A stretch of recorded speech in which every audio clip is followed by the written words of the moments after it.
కృషి చేస్తున్నారు. మీ అందరినీ పదవిగా చూసేసరికి భావోద్వేగానికి దూరం కావాల్సిన అవసరం వచ్చిందంటే వారు పడే తపన మీకు మీ కళ్ళని వాళ్ళు మీ కళ్ళారా చూస్తున్నారు. నేను చెప్పనే కాదు, మీరు కళ్ళారా చూస్తున్నారు.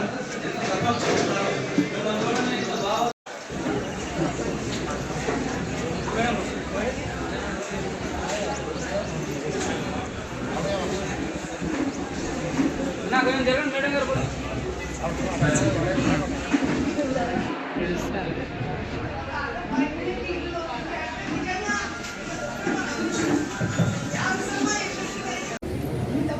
మహిళలకి ఇల్లు వస్తున్నాయంటే నిజంగా ఇలా దొరకడం మన అదృష్టం. ఝాన్సమ్మ యశస్వి గారికి మన కోసం పుట్టింది. ఒక నిమిషం అండి, మీకు కోసం ఎంత తప్పన పెడుతున్నారు. ఒకవైపు అధికార పార్టీలో ఉండి కూడా తన బాడీ మొన్న అసెంబ్లీలో ఎలా ఇప్పించారు. మరి ముఖ్యమంత్రి గారి దగ్గర ఈ విధంగా మీకు కావాల్సినటువంటి ప్రపంచంలో ఏ మూల ఏ క్షణం ఏం జరుగుతుందో వేగంగా తెలుసుకోవడానికి తొలి వెలుగు వాట్సాప్ ఛానల్ని ఫాలో చేయండి.